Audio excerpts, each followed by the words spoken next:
Hi everyone, how's it going? Pop on in, okay? Get yourself something to get yourself someplace comfy and jump on in here. I'm just doing some sharing real quick, and we're gonna get started in a minute. We usually get started at 6:30, but the last couple of times I haven't shared it in the live, so I kind of want to do that so that people can be aware that we are in the moment and that we are live, and they can find us. We're on the topic of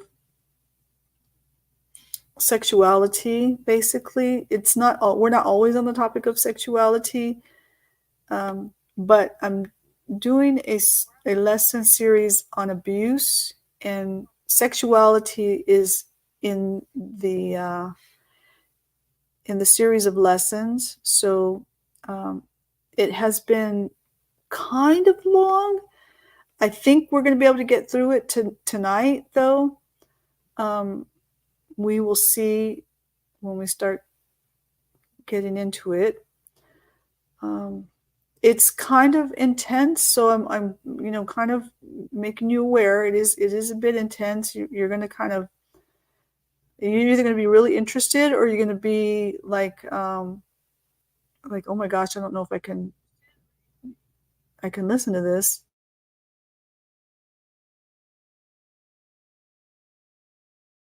Memories, but in order for us to go through some healing, we got to go through some memory process. So I'm hoping that it is going to be okay. You know what? I want to share it here. Let's see if I can find this one. I'll share it onto our veterans page.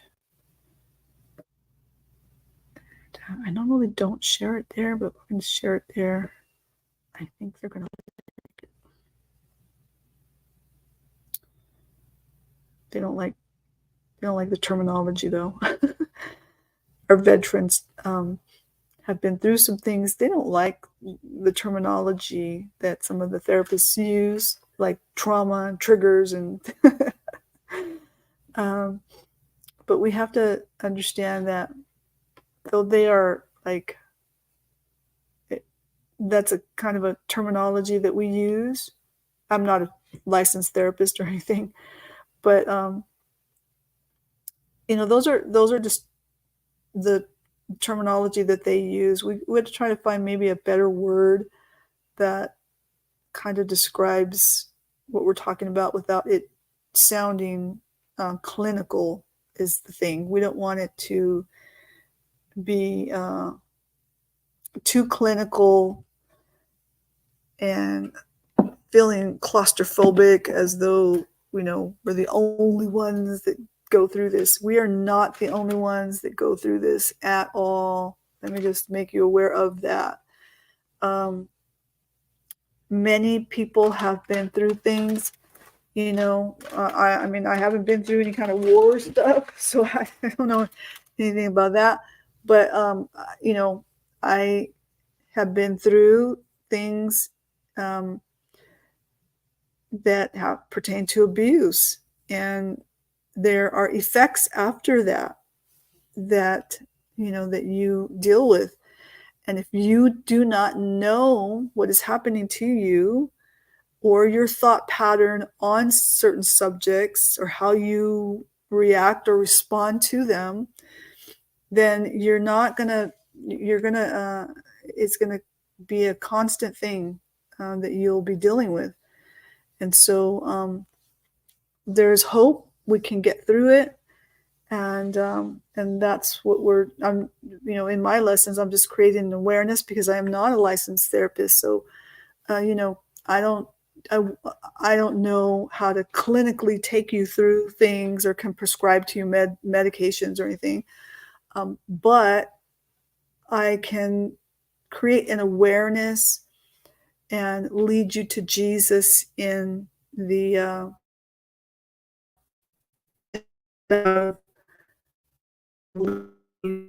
instead, right? We're not going to just wish things away, because um, that's not something that we can do either. But we can take things to Jesus and just be aware of how we are, what we do, how we respond to things, right? Even if we are a Christian, even if we know the word, I know people that turned away from God, full on turned away from God, and they read the scriptures 20 times, a zillion times they read the Bible, because they were in prison or whatever.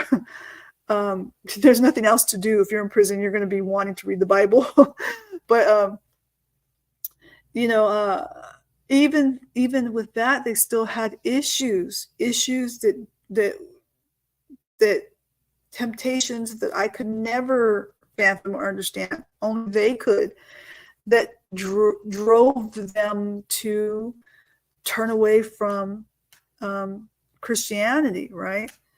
Does that mean that they turned away from God and things? They turned away from church. They went back into their same life. But I can't determine what that means. I don't know what that.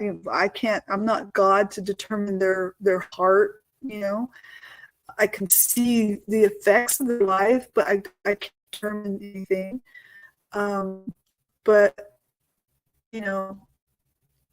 even with some people that have read the Bible sometimes and can explain things and know some theology, still,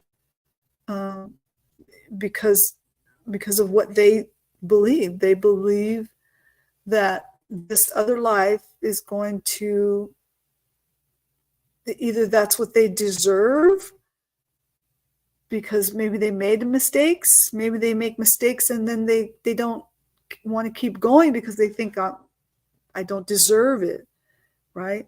And I've known people like that they think that they really, really, really don't deserve the goodness of God, right? So they condemn themselves and they harm themselves and they turn away from God, or, they just turn back to their drug or alcohol or whatever it is. And they love God, they want to be with God, but they think that they have to, that He won't accept them. So that's a lie from the enemy. It's a choice of belief, and we want to expose those lies. So if I can do anything in the world, I can expose the lies of the enemy and create an awareness of the truth of who God is, the gospel, that Jesus loved us so much, He died and rose again, that there is an enemy, a real devil, there are real demons, and they are here to steal, kill, and to destroy us, to deceive us, and to turn us away from believing the truth and the word. So, let me hit my button over here.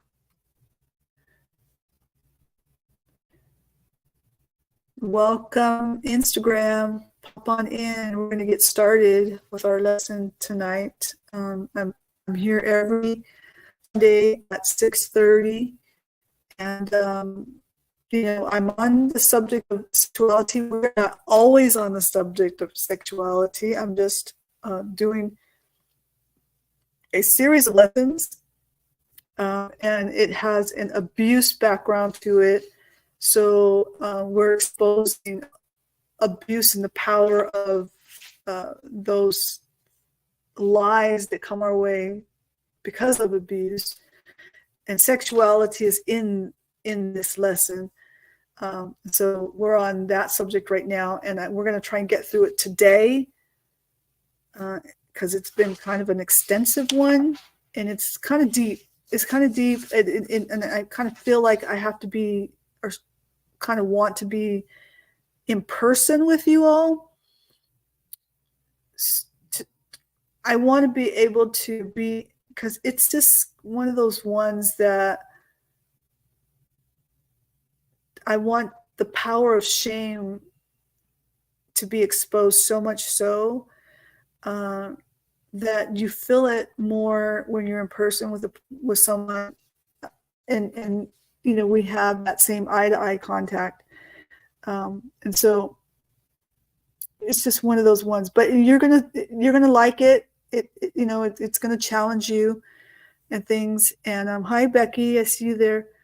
It's going to challenge you to look at things that maybe you believed about you, that it was your fault because you wore that skirt and that's why they abused you, or, it's your fault because, you giggled a certain way or something, and you attracted them or whatever, right?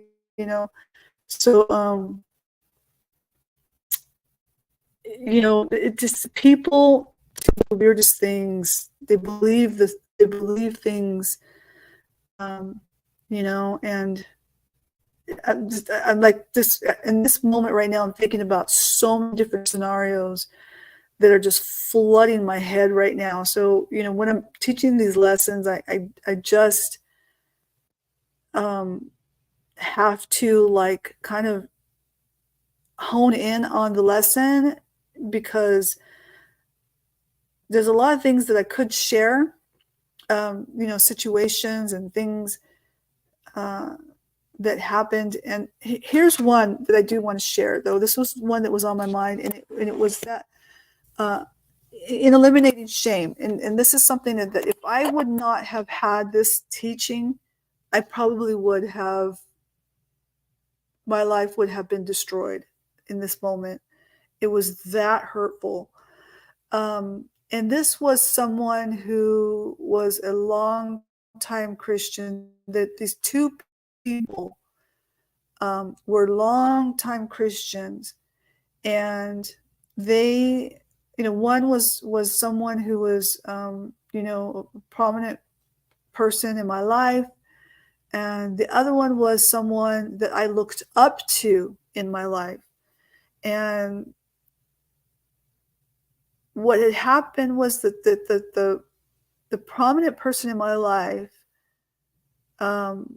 had some issues, and their issues or fear or whatever hangups they had, in that moment, it was a series of events, not just in that one moment, but they were grooming this person that I looked up to, basically manipulating, grooming. And they had this person that I looked up to believing this, that someone who had been serving the Lord for a long time, that I looked up to as a leader kind of figure. Well, this prominent person in my life told personal stories about me that had this other leader believing a certain way about me. And I sensed it. I was like, what is going on? And what I couldn't believe that this was happening. So I kind of squashed it. That's what we do when we have used to the background, kind of squash it, bury it, because we don't want to bring it and deal with them. And I was like, saying this, and why are they treating me this way? And I'm there's something fishy about this, because if you have a background like me, you're very sensitive to people. I'm very much an empath, so I am sensitive to people. And so this person then said to me, in this kind of offensive voice, I didn't know what was happening. I felt then at that moment that I was going through a dream and everything was in slow motion, but I couldn't escape it because I didn't have there was no Uber. I couldn't leave. I didn't know, couldn't really walk home. It was too far, but I really wanted to walk home. And in this moment, this was a prominent leadership figure, and then a person that was a prominent person in my life. This leader said, "You can no longer sit at my table. You're going to sit over here in this chair." And I said, I couldn't believe what was happening at that moment. And it was so hurtful, more than adultery, more than, all the abuse that I had ever been through in my life. This was a betrayal that was with a prominent figure that I trusted. And this other prominent figure manipulated this in his favor. And I was devastated. And he said, sit over here in the chair. You can no longer sit at the table. I was like, what is happening? I didn't know what was happening. I wanted to escape, but I couldn't. And I wanted to feel rejected, but I couldn't. I just couldn't feel. I was in shock. And so if I had not known all the things I know, I'm telling you, I don't know I would have, as I'm that day. And I just thought, this is crazy, and in that moment, I said, I can either believe that I'm rejected, like from God, from everyone, or I can believe that this is a isolated incident that has been deceived, manipulated, and definitely betrayal to the highest level. And that is what it is, and it's showing its face. I have no doubt, and I'm sure now. I'm absolutely sure now. Wanted it done like that, so that I could be absolutely 100% sure.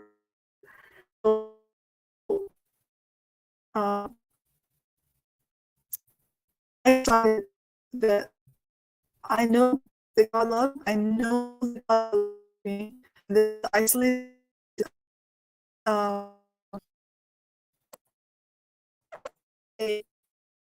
Love that, and in the end, God is up to something. He's going to turn this around.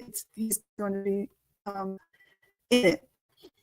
So he did. He did turn around, and I was able to talk to the public figure, leadership person in my life, and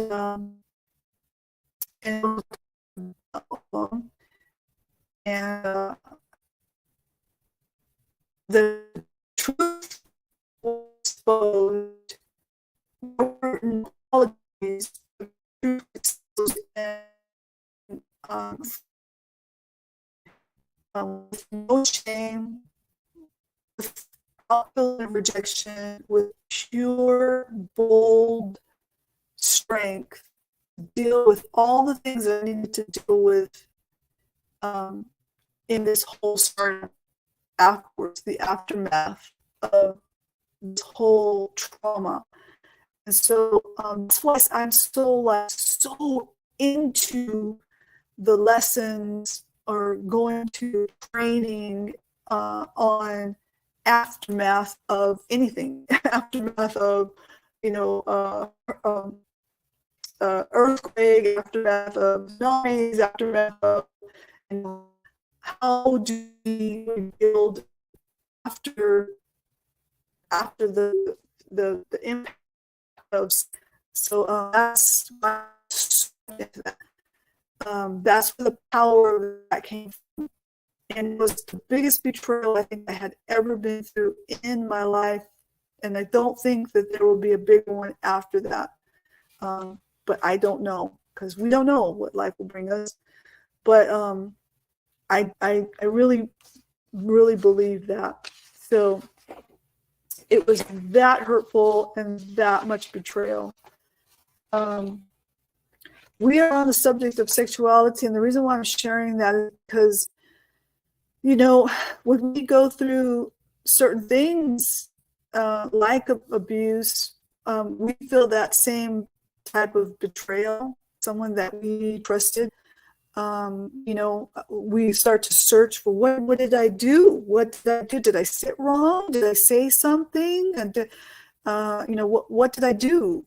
How could I fix it? Am I supposed to fix it? And we're asking all these crazy questions start going through our head, and sometimes they stay with us for the rest of our life. We're asking these questions that they don't have to do with us, you know.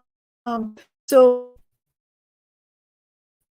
I want to um, glad that I have training before to place, because it really helped me to kind of through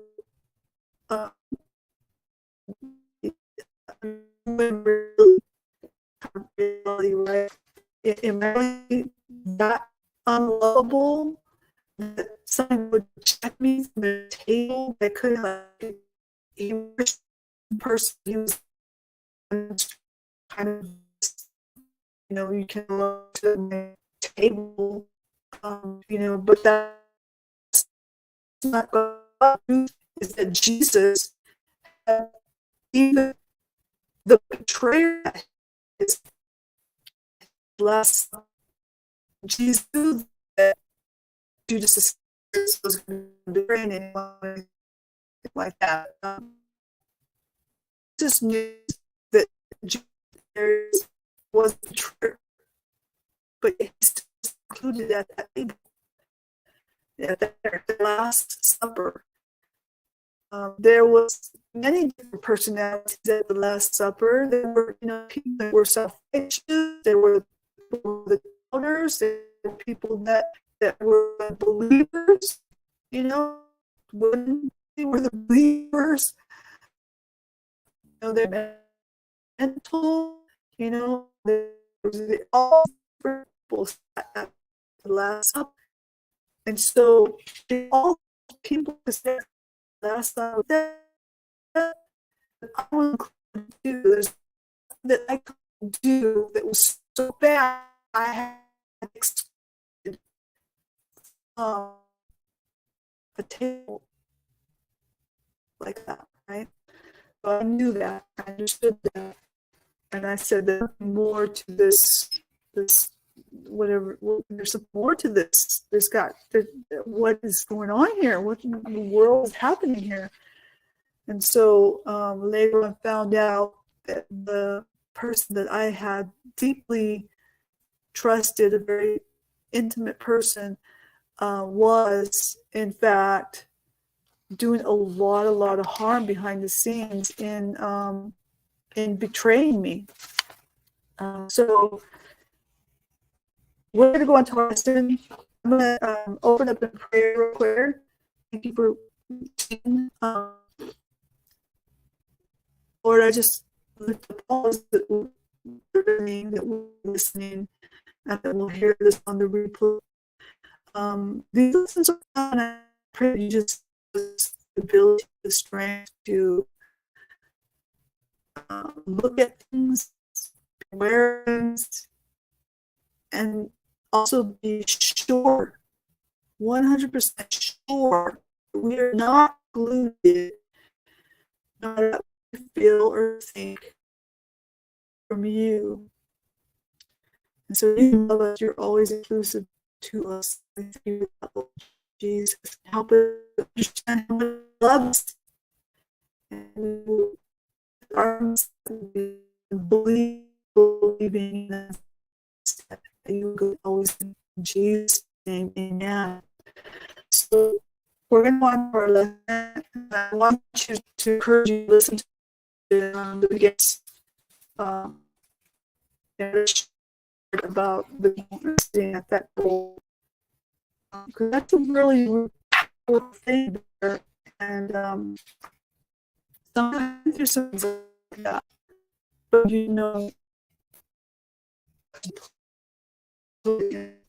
it might be something that you are dealing with, and going on, right? It's a really crazy thing, though, you know, the prison account and judge or look at people with tattoos and have been in a certain lifestyle. They come out of it, they feel real strong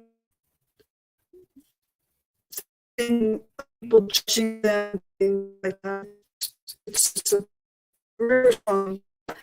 And so we want to break all that mentality, and believe what is good.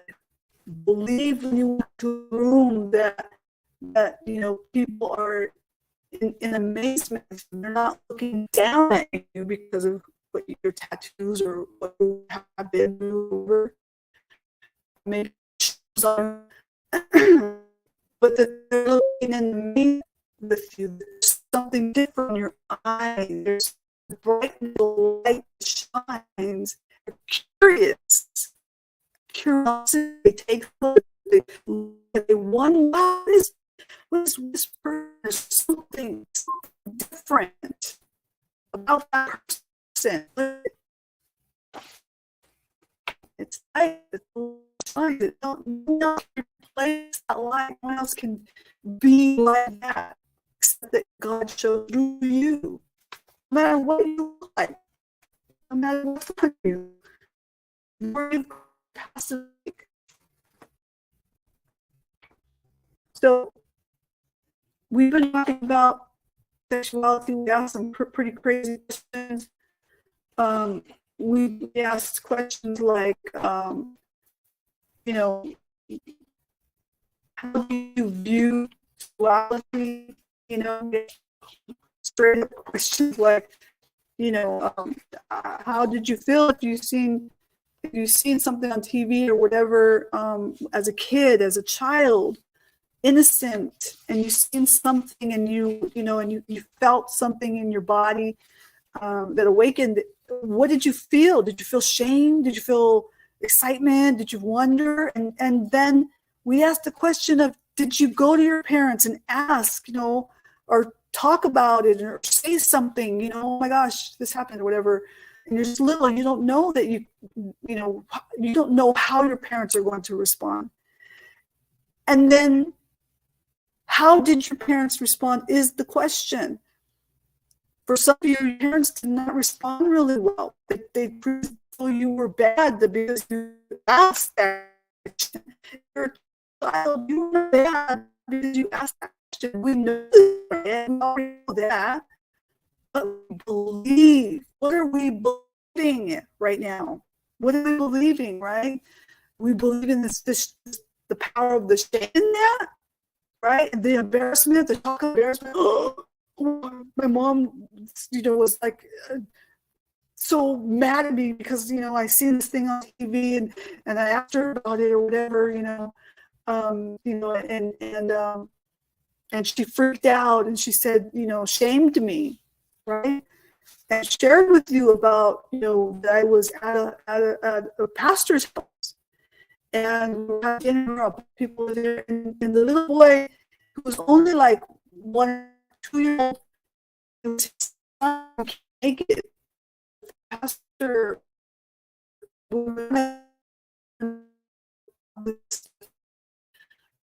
and I was the way he responded to his son. The boy came out naked, and in front of everyone, he said, go back inside, boy. Nobody wants to see your naked butt or whatever, and started saying his private parts or whatever and things. And I was like, oh my God,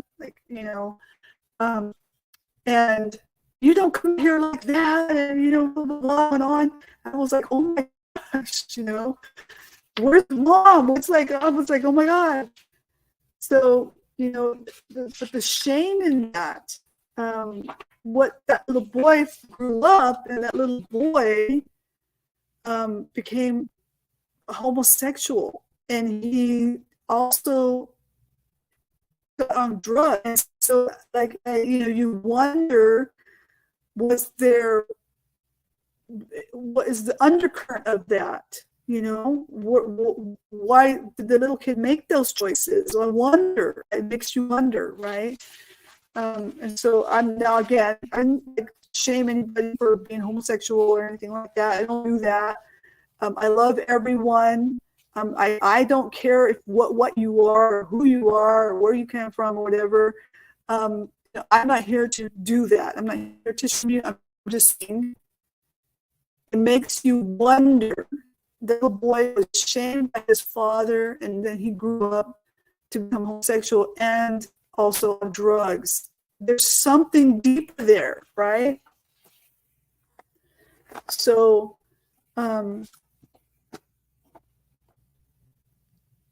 we asked a lot of questions, a lot of deep questions like that. So I want you to think about that. I want you to think about some of those things. And then move on to the next part of this.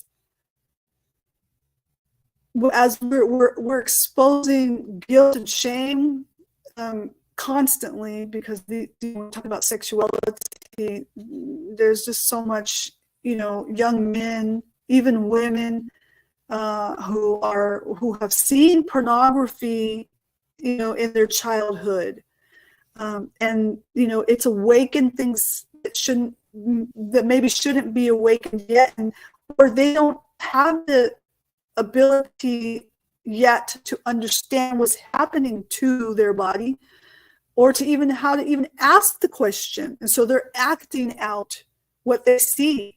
Right? Their parents may see that, and their parents might freak out. And some kids have been rejected.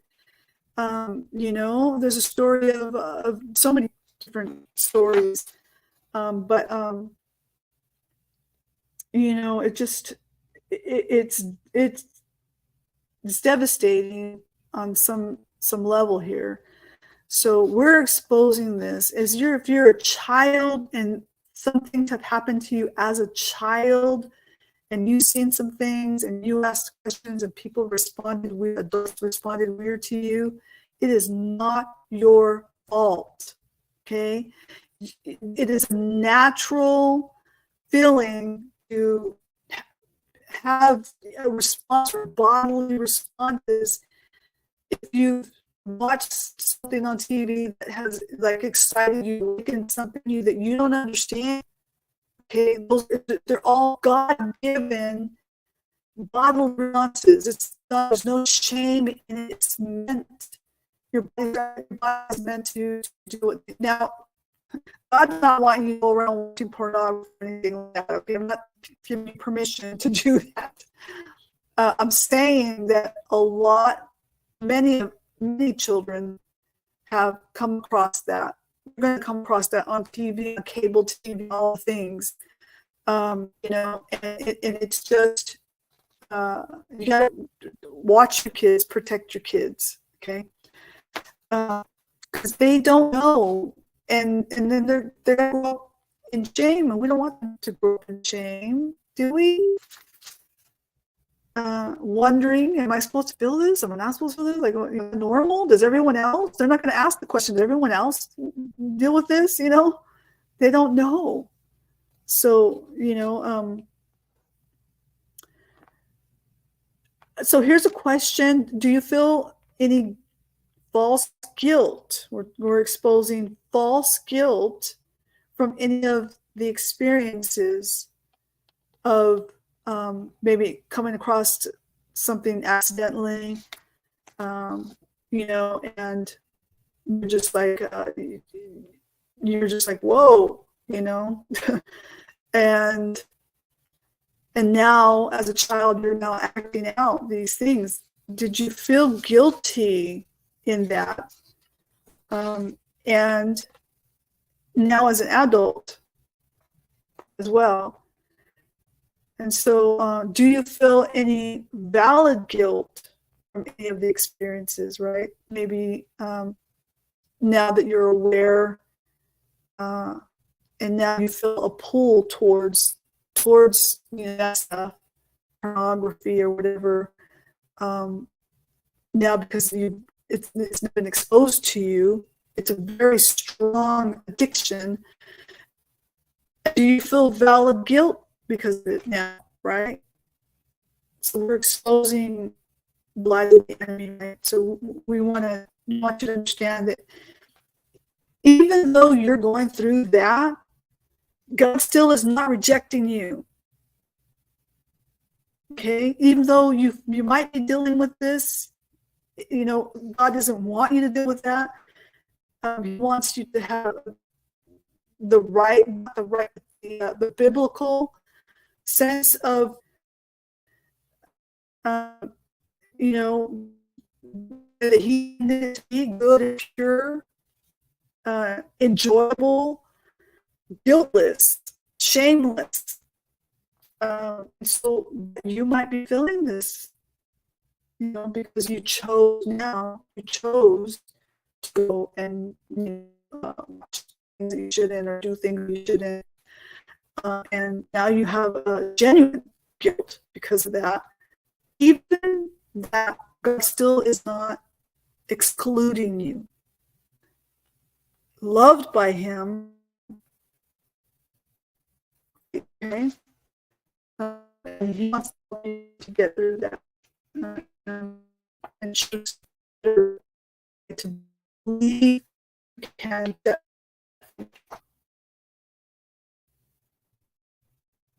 choose sexuality in a pure way. Okay. First things that happen when we are dealing with this, some low self-esteem, accepting our attractiveness or normal sexuality, whatever. It's my fault. Like if I show my legs and I'm wearing a dress, it's my fault. It's my fault. I was wearing a yellow dress, and that's why they abuse me, right, or whatever, uh, you know. And so now, grown, it's like, you think that head, right? Specific behavior and any type of anger, control, criticism, dishonest, comparing ourselves to others, lacking positive parenting behavior and relationship skills. And then here are diversions. Diversions in our life are like, we go through diversions like fantasy, lust, pornography, novels, movies, TV, and all that, right? Some of that could be like inappropriate flirting, especially if you're married and you're flirting with someone else. Affairs, all of this stuff, and like, you because of the awakenings of sexual experience in your childhood, can create blockages as well when you become an adult. So it's hurtful, feel shame, and it's a secret, and you don't anyone want to talk about it. So, and so you don't know, does anyone else go through this, right? So, we already talked about, where you criticize or shamed.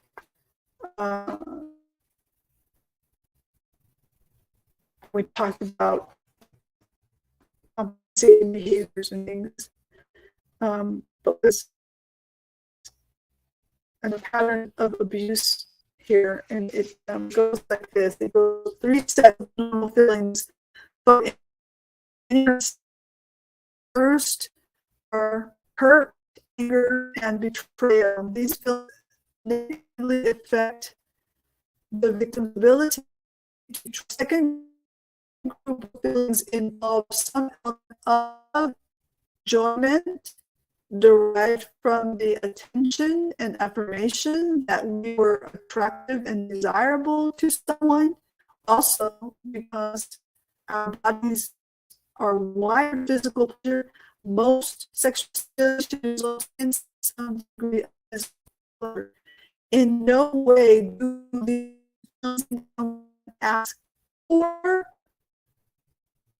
caused one in any way responsible for the abuse. They are natural responses.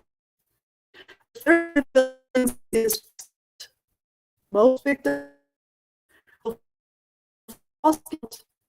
for abusive experiences, and fourthly, their bodies respond. And these guilty feelings are fault. Had no part in the sin. The adult or child is responsible for the abuse. Unfortunately, and experienced may result in an attachment to the relationship. Excuse me. Because of this, victims of abuse and a relationship childhood. So this is no, you're going to a relationship, you're going to all of that. How you know, you want what's the on, right? So we thinking what God intended it to be.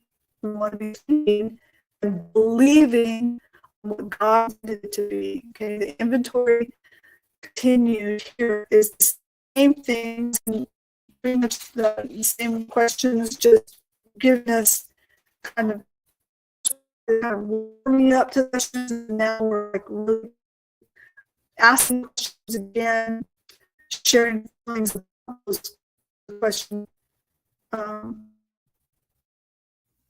and things like that. And so no longer the children that were abused is what I'm trying to get at. Who were those babies, the child? We're not the child. We are the adult. And as far as the adult is concerned, we make the choices in what we believe. We make the choices in how we respond. We make the choices in how we act. But if we don't have an awareness of what we think in a certain situation, then we're going to react or respond in a certain way that might not be good. Okay, and so, but if we're aware, we can catch it. We can say, wait,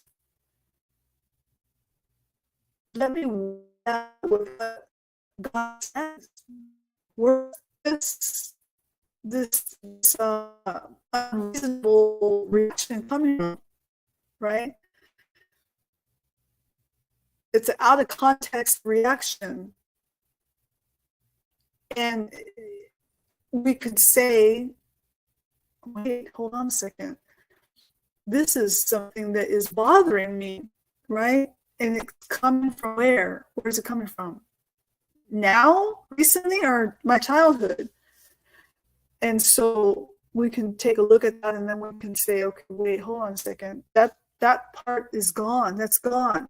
I am who God says I am now. I don't have to believe the power of shame and all of that. That is not mine. That does not belong to me, right? I'm a good, wholesome person, and it's okay to want to be in a sexual relationship with somebody who I love and trust in marriage, in Christianity and love and God and what the Bible says. It's healthy and wholesome, and it is good, and not to be shamed or anything like that. So what do you believe, basically? And then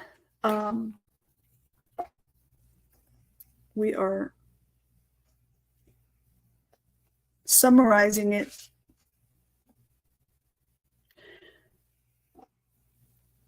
It's going over some examples of, like what entices us into making choices that are, they have to do with illicit sex, extramarital affairs and things like that. What are some of the things that entice us, when,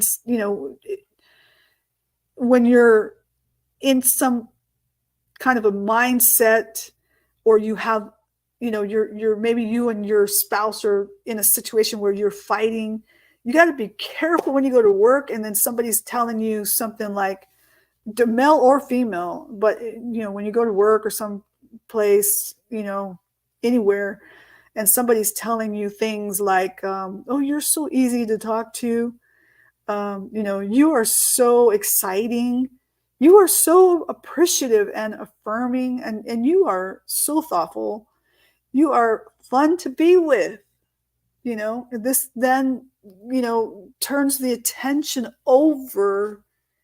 There's a lack of, and there's a need. Aloha, I see you there. There's a lack of a need. And so now this attention turns towards the power of these words, attraction.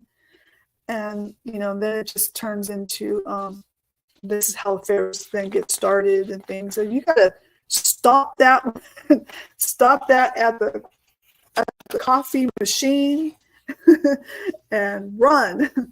And don't believe that. That's just a temporary thing. It's just those are just words. These, they can't give you all that you need.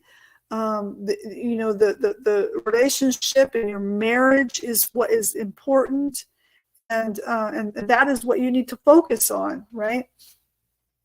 And so, but this all stems from abuse in the background, from your childhood and things. So that's a little piece of what it talks about on how affairs get started and stuff. I think most of us kind of know that part, and then we're going to start to close, and I want to read the scripture from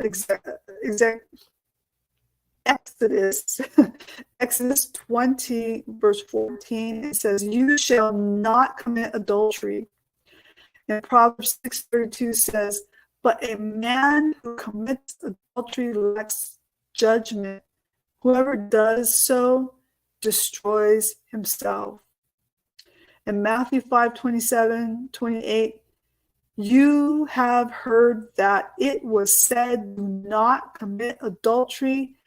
But I tell you that anyone who looks at a woman lustfully has already committed adultery with her in his heart." That was directed to men. This is for men and women, but that part was directed to men. So I want to close down with that. I want to make it clear to you that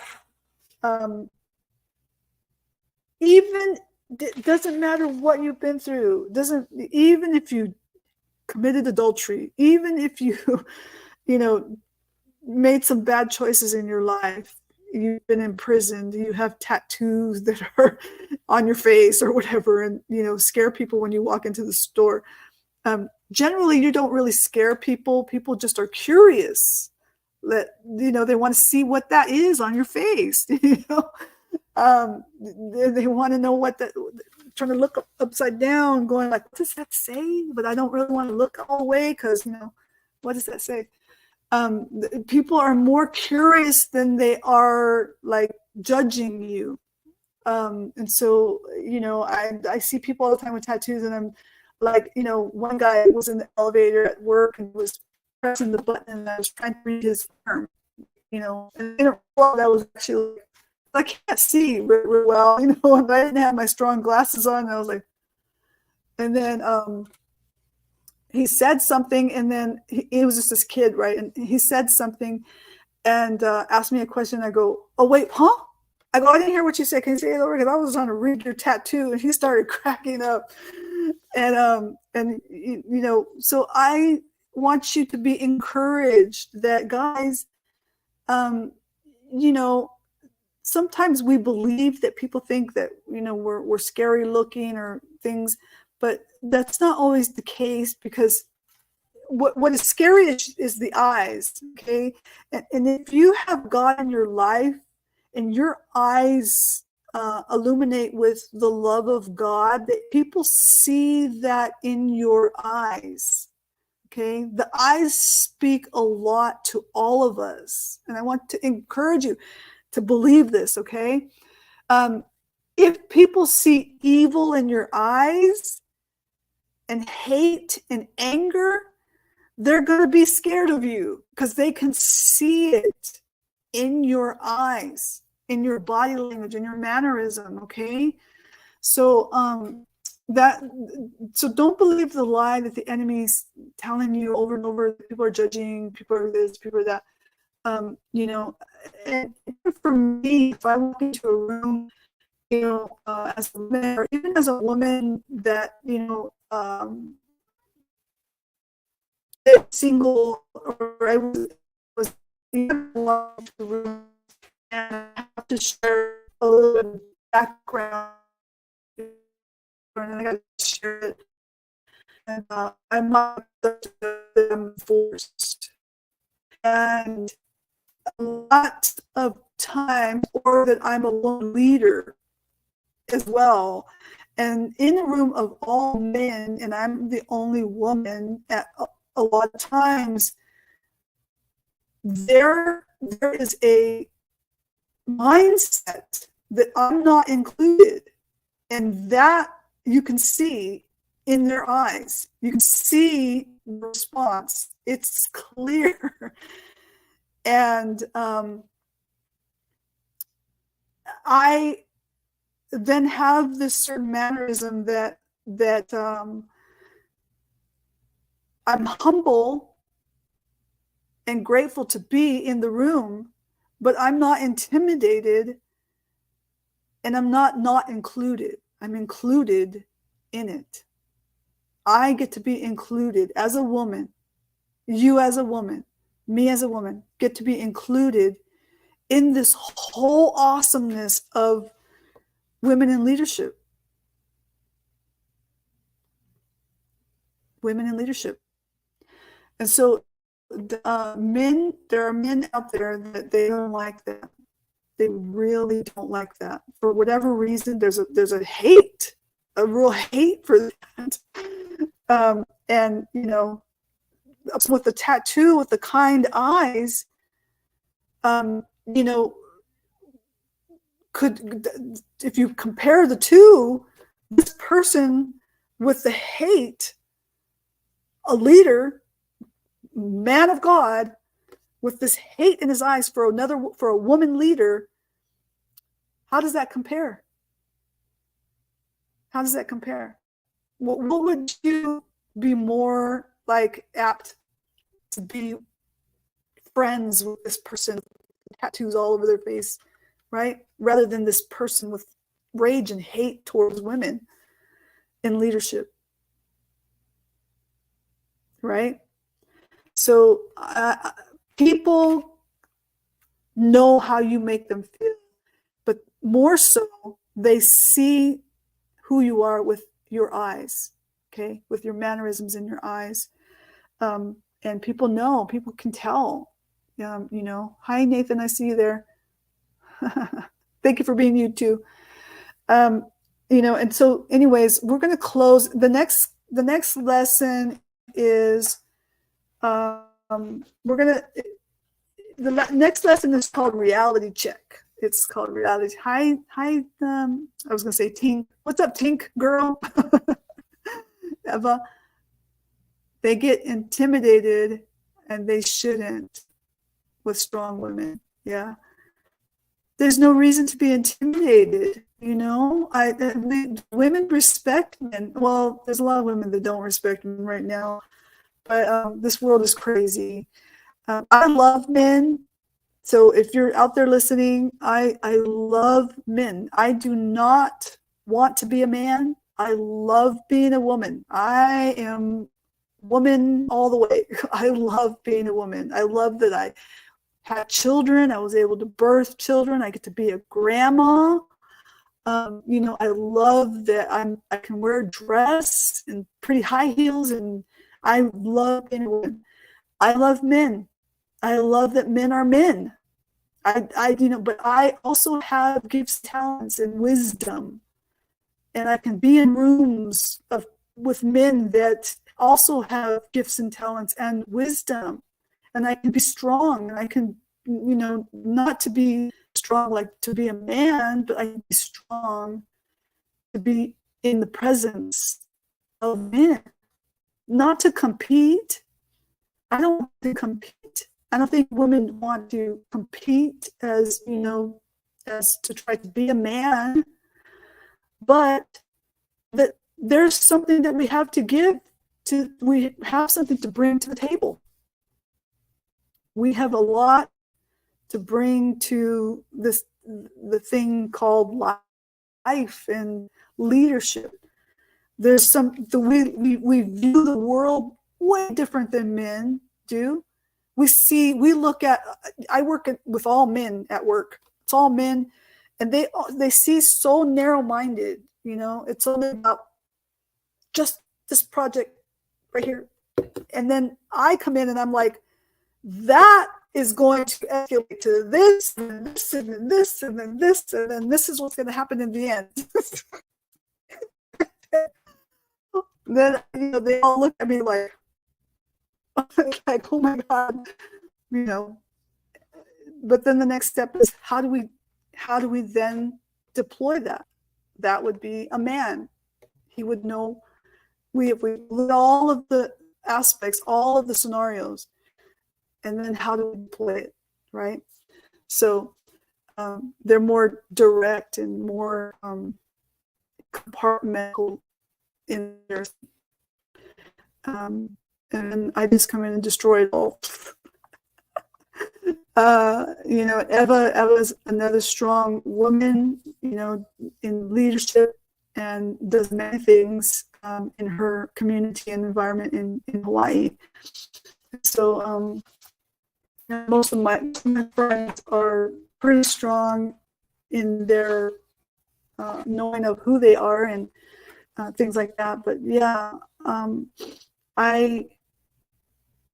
I want you guys all to understand that doesn't matter. We are all different, male, female, women. I don't care if you're gay or upside down or what color you are. And I see who you are. I see, if you're gay, I see what your color is. I see you.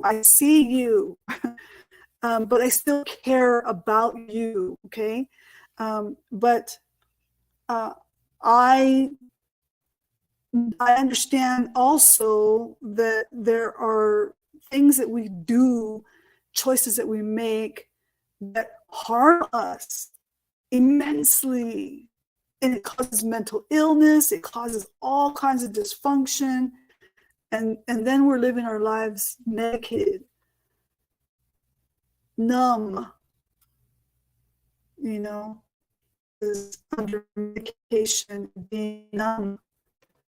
And it may not be good choices. So I'm going to close in prayer. Father, I just thank you for who you are and all that you do for us. I think that you know already, you know what our needs are. You are always and forever seeing us and loving us, and you're making a way, you're working it out. Excuse me. And we're so grateful for that. We thank you for your grace that, just we don't deserve all the goodness, but you give it all to us. And it's just, you love, so pleased with your creation. So I feel special to you. I want others to feel special to you, that they are loved by you, that you want to give them all the good things in life. And so we want to believe that. Believe that. Believe is the key word. Always believe is the key word. What do you believe? It's tough, and you're trying to build a business and you're dealing with all these personalities. What do you believe? What do you believe? So we could believe that it's you, it's not, it's going to be bad, it's never going to work out. Or we could believe, we could learn with, there's hope in the end, that it be bigger, be stronger, be better, if you trust, if you go through this direction, right? So with that said, the next lesson is reality check. Reality check. And basically it's going through the importance of accepting our gifts. Do we accept gifts? Do you believe that that good stuff can come your way? That God wants you to have good stuff? We're going to go through all this reality check stuff. Kind of my favorite one is back here, because we got through the tough part of the abuse and characters abuse. The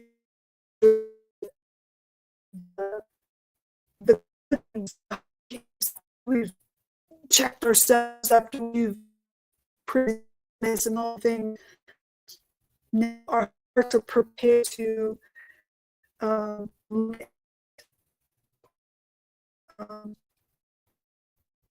how